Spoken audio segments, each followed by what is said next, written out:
The stories contained in this podcast are the recollections of the guests we've invited onto the show. We are an outlet for people to share their truths, and we accept no legal responsibilities for the stories contained herein. I'm Kendra Sheets. And I'm Rich Gill.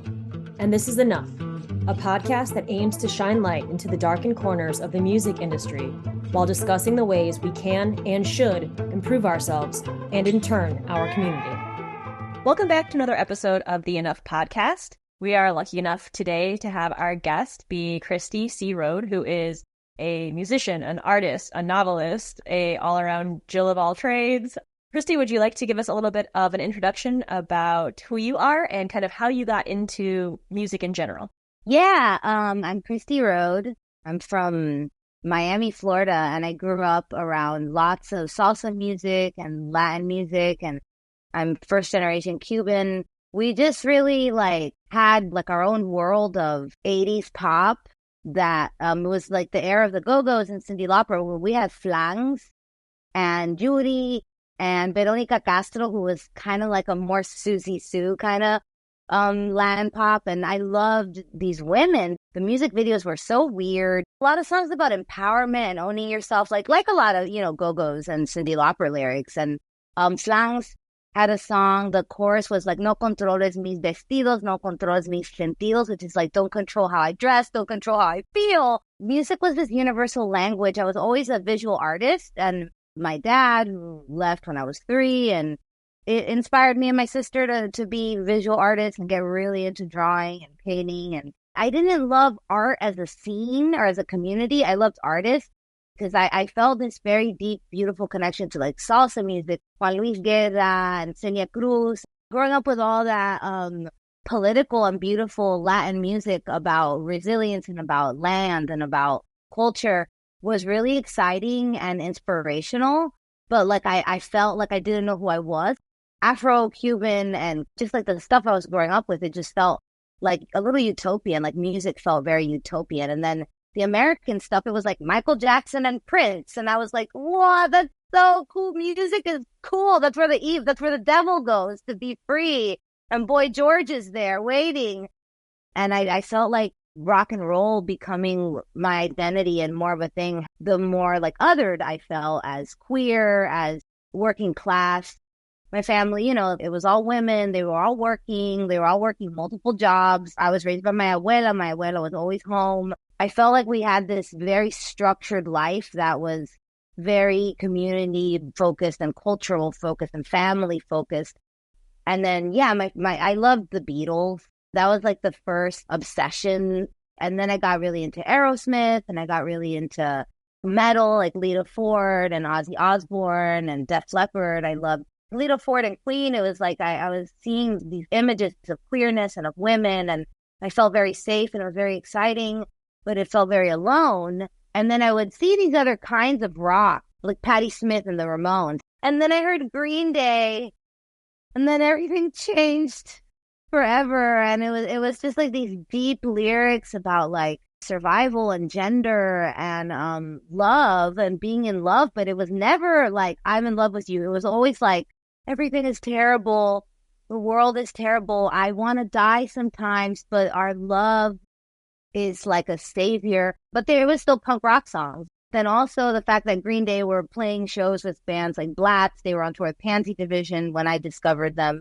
The fact that there was just all this queerness and all this feminism, and then getting really into Lookout Records and really into like that world of DIY punk. And I became friends with Rob, who was in the band The Peaches, and he was like, why don't you listen to Riot Girl? And he got me into Carnival by Bikini Kill, and like it was just like this world of zines and bands that really shifted my punk identity and made me more connected to the underground. And stuff I'm talking about now is all happening like early 90s, and then boom, it's 1997. And like Nimrod comes out, and I'm like, God, even Green Day's evolving. Like, oh my God, like what am I doing with my life? Britney, she's got her career. Like, we're the same age. I got to figure out my life. What am I doing? And so I hated the industry. I was like, Green Day, I'm so proud that they are continuing to put out music and then they're doing their thing. But they entered the industry at a time when Nirvana did, when Hole did, and it was just like, I felt like that window had closed because we had like TRL, and it was so stupid. Everything was so dumb, and everything was so fake, and I was just kind of like, what am I gonna, what am I gonna be my career? So I was like, I wanna be like Erin Kamabus and write zines and play in bands, and here we are. I love the way that all of this started with you basically idolizing the lyrics where it was like, don't tell me how to dress, don't tell me how to act. And it's like full circle all the way to punk. And you're like, that was like, as soon as you said those, I was like, punk, that's punk. I don't care what genre it came out of. Like, that's the punk mentality right there. It's like, don't. But yeah, the band was called Flang, like the cake. Oh, okay. So FLAN. Yeah. As a white person who kind of grew up in the suburbs, 80s was like you said, like Madonna and like Michael Jackson. I thought Madonna was cool too. I think Madonna was cool. I thought she was cool, but yeah, there was this weirdness I needed. You don't realize that it's so universal that there's all these other scenes. Like there's great mariachi bands in the 80s and German pop and Vietnamese new wave and salsa music, like you said. It's just like, it's universal to people all over the place. Now there's the internet, so everybody knows everything and has access to everything at any time. Back then, you just kind of had what was on the radio, so you weren't really like exposed to all this different stuff. So it's really fun now to go back and kind of discover all that stuff that, like I personally missed out on because I just didn't know about it. I still get excited to listen to old stuff. I'm so excited about like new bands and like all the kids these days doing just like talking about these very like sacred issues like sexual violence, queerness, identity stuff, racism. And I grew up with like, you're either in the political punk scene or you're not. And you can't have that narrative and just randomly be in like this other music scene. And it felt very hard to do that. It felt like you had to, you were either going to be in like the socially conscious side of a music scene or the other side. And now I feel like there's just so much more going on, which is awesome, which is great. I love that my band Choked Up. We play with so many genres, and we do end up playing with a lot of hardcore bands because we are like a melodic punk band. But yeah, it's really cool to see the presence of radical values and anti-racism and feminism and all these things in all kinds of scenes, and it not being this specifically punk thing. However, I'm a grandpa, and I just, in the last couple of years, I just feel like my favorite genre of music is just like weird old stuff. And all my Spotify playlists, they're like 80s Brazilian power pop. And like, I have a lot of Spanish surf, psychedelic surf, poppy surf, like, and it's all Spanish. And it's just like these bands from the 60s and 70s that I never heard of. A lot of women, a lot of just like really cool stuff that like nobody knows about. Random bands that'll have like 1,000, Spotify listeners or something, but they're like from 1975. And like, I used to get sad about bands being forgotten. I have like hundreds of 7-inches of like every anarchist show that I went to. Being able to use today's current streaming platforms to find not as well-known music from the before times, whatever those decades may be, isn't really that different than how I think a lot of us discovered punk music. You'd have like a mixtape and someone would hand you something and you get friends, one or two songs that like really hit for you. Then you'd find that band and maybe you'd pick up their CD at the mall or wherever you could possibly get it.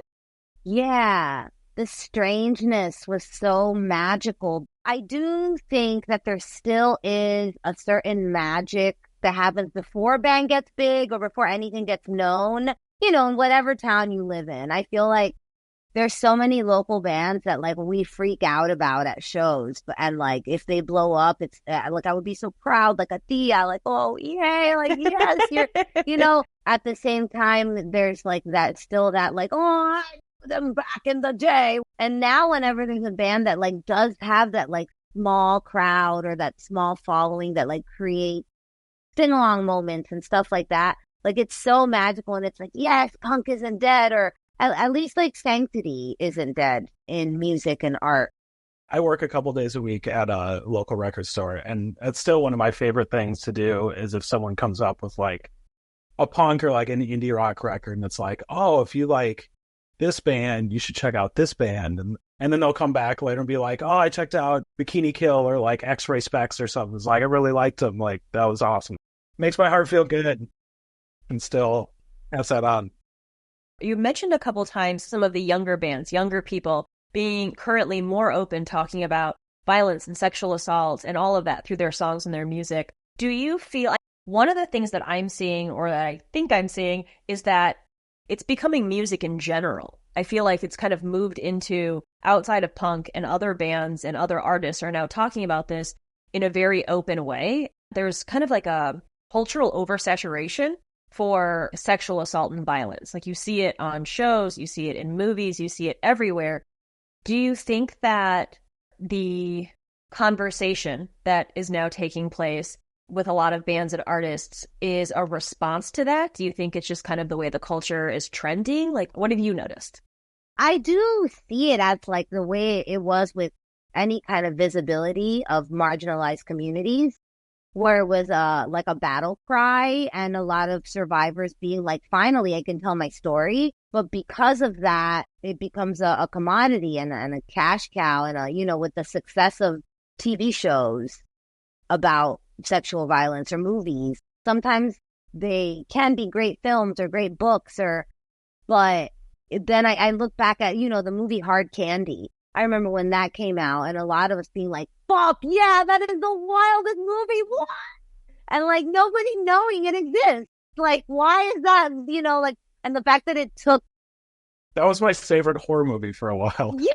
Like, it took so many years for movies like that to become phenomenons, even though there is a lot of good to the conversation being out there.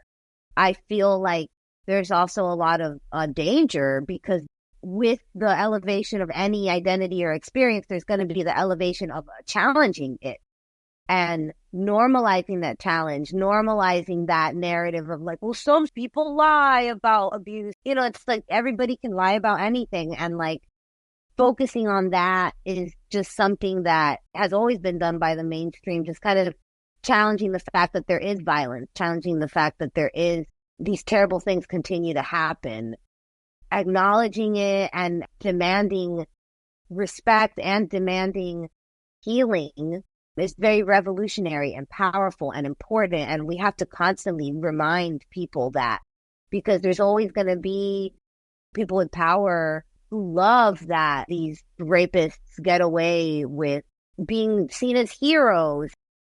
And so for a lot of years, I was in a group called Support New York, and we used to work with people who were called out for sexual violence, and we would do programs with them. We would talk with them, be therapists, be healers, like try to get them to acknowledge that they committed harm and they should stop committing harm. There would be a team working with the survivor and a team working with the perpetrator, and we would do these cases for years and for free. It was just punk. It was the punks. We were like, well, we have the time and the knowledge, so it is our role in the revolution to use this time and this knowledge for free to make safer spaces. Because how the fuck are you going to make safer spaces without transformative justice and without survivor support? We need both of them, because without survivor support, it's like really messed up. It's like the antithesis of healing and of anti-violence. But then without transformative justice, it's jail. Transformative justice isn't trendy. It's not hot. It's not quick like a cancellation. So it's not popular. But one of them works and the other doesn't. I mean, canceling someone doesn't do anything. They go away for a little while and they reemerge usually a couple months to a year later, or they go to a completely different community and can cause harm there. Yeah, or they cause harm to themselves. And it's like this weird denial of humanity. And I was all about calling people out. I've made flyers of abusers and put them all around town. I've used people's names in my zine. And then, there was a lot of survivors during different situations that were like, well, I'm also a survivor of that person, but I don't want them named because they tried to work on their shit with me. And then other people are like, well, they were dicks to me, so, we need this. So it's like very like, we can't deal with sexual violence in community in that black or white way, especially if there's multiple survivors. Then that's why it gets really messy, because it's really hard. Anybody who is named as an abuser, the work should be done around that to hold them accountable. But, what does that look like? And how can it be like mindful to both a revolutionary practice of humanity and like an anti-police way of holding folks accountable? Like, how can we do that? I think it's so weird to be like, see, ACAB, and then like not live up to that. Yeah, like not, yeah. But I've never talked about this in public, so I'm talking about this now and feeling a little nervous. But I also think it's very important. It's hard to articulate too, because it's like, well, Cristy, if you want transformative justice, how do you expect me to give that to the person if they're not showing up to the meetings, if they're not going to therapy? Like, what are we going to do if they're still faking it and going around town? Like, how are we going to do without getting more assertive? And I'm like, well, I'll tell you what I would do. I would do an intervention with people of the community, mediators. I would show up to their show, go into their bathroom with, I don't know, I'm fucking in my 40s. That's what we used to do back in the day. I was in a group where the survivor was like, can you beat up the man that raped me in an alley? And the collective was like, yes, we will go. We will beat this guy up. And they did. And then that's it. And it was just kind of like, what does the survivor want? And it's like, violence isn't always the answer, but it was like, what happened to the survivor? And it was like, what's going on? It's like, when there's a very, very violent, scary situation and you don't want to put the person in jail, what are you going to do? Like everybody, like you need to listen to survivors and see what they want. By the way, that specific situation I described, we were all like 22. Two things I think are really important that you said. One is what every survivor wants is as different as there are survivors. And to be truly survivor-centered, you have to take that into account. There's no one way for this to work across the board. The other thing, you saying, yeah, we beat the shit out of this guy when we were 22. It's okay to be like, oh, I used to think this way about this. I used to be like, oh, yeah, throw everyone away, whoever abused someone, like just get them out, forget about them. Now I think, oh, maybe that's not the way. Like, it's okay to change your point of view on things. As you become more educated. As you get more educated, talk to more people, become more worldly, I guess, also. But well, I think it's more about your comfort level changing, right. But also understanding the difference between cancellation and respecting boundaries. Mm-hmm. Canceling someone, defacing them, erasing them may work sometimes, like may be necessary. Sometimes the person is even like, that is what I need. I don't want to be a part. I fucked up. I'm a piece of shit. I need to go. I need to get out of this and like reinvent myself in a healthier way. But then sometimes it's about accountability and asking for boundaries, asking for somebody to not go to a certain show space anymore, to not go see a certain band anymore, to not go to the feminist festival. That's not canceling. That's right. Like what exes do when they break up. Yeah. Yeah. I just feel very overwhelmed with like the language, the sensitivity around what canceling means. If somebody asks somebody, I don't want that person to go to my show because they sexually assaulted my friend, that it's not weird. I don't really see how that conversation that I just explained has a place in like a message board and like a community, everybody chiming in, But that's what I feel as a survivor. I would not want that with my situation. But then in the past, when there was an abusive relationship that I was in with a person, about 16 to 17 people had named this person as their abuser. And it was a very scary situation. We were like 20, 19, and it was just a terrible setting for a lot of survivors and a lot of conflicting feelings of how to handle this person being in the scene. And I was like, he should not be allowed at DIY anarchist punk shows because he enjoys making a mockery of what we stand for. it was definitely healing to sing about him and write zines about him and name him on a flyer and have that community of other survivors who are still a bunch of my best friends, who sometimes, when I talk about how much I've healed and how easy it is to look back at times with him and laugh, they're almost like, oh my God, it's really? Like, are you okay? Like, wow, that's weird. Like, and it's really awesome that I changed so much and I've grown so much from that, because that abuse used to define me, used to define all of my bands, all of my projects. They all know I sing about having healed from certain things and how finding love is hard because of trauma. But it doesn't feel like I'm defined by that experience anymore. I'm singing love songs and I'm singing these other songs, whereas in the past, it felt like being in a band was a battle cry as a survivor. And it was very important for me to have that. So many people want validation, usually from their abuser, that they're not going to achieve.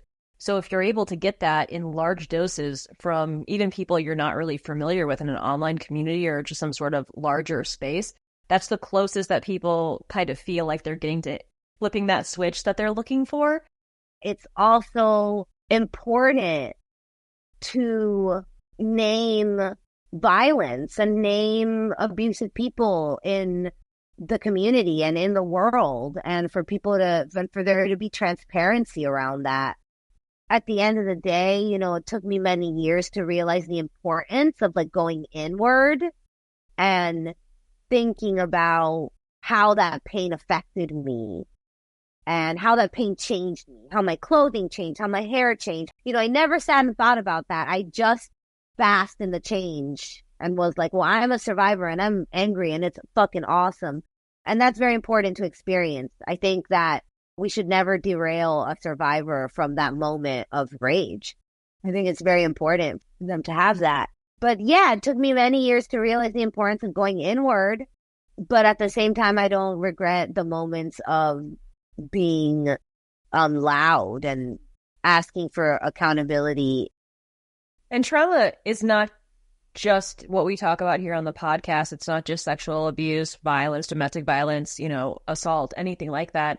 I read a quote that I thought was really interesting, was trauma is in the eye of the beholder, which means that the same thing could happen to me and it could happen to Rich, the exact same thing. And one of us would hold on to it for the rest of our lives until we really worked on it. And the other one might never even think twice about the thing that happened. And trauma is literally almost anything that can happen to a person. And you carry it with you. It literally, like the book, The Body Keeps the Score, right? Like it stays inside of you until you're able to properly process it.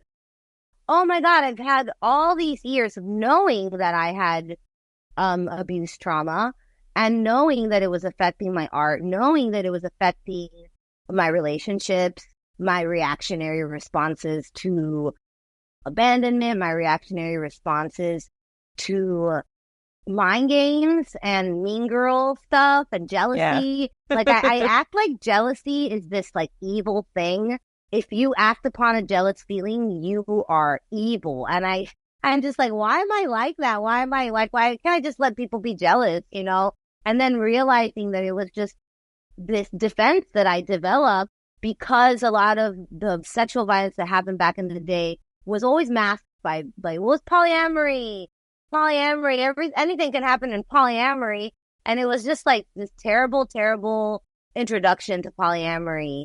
And that forced me to witness moments that a person should never have to witness their partner. Like these awkward moments that are not kinky sex parties. They're not hot and kinky. They're like competitive and evil. And those kinds of things scarred me. And that's why I was so sensitive to like jealousy. And then it was this thing where like, well, I'll just date other jealous people and we'll just be kind of obsessed with each other. And then I realized like that's not going to work either, because it's like, what are we going to do? Like be poly and like very toxic, or be monogamous and very toxic and very jealous either way, no matter what. It's like we have to face the thing that brought us here.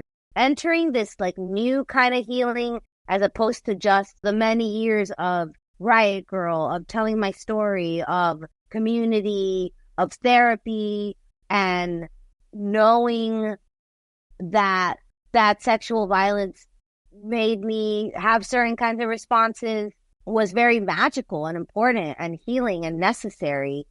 So it was like I noticed my whole 30s I spent either being very, very forgiving, like, oh, that person's being mean to me, but, their mom was really mean, and my mom, like, she's, like, really nice to us, so I'm going to let my friend be mean to me. And then realizing, like, I lash out. I get very defensive and very mean sometimes, but it's okay because my dad, and, like, that whole moment of, like, going to therapy, going to knowing why you do certain things, knowing why you're affected by certain things, but just kind of sitting in that knowledge.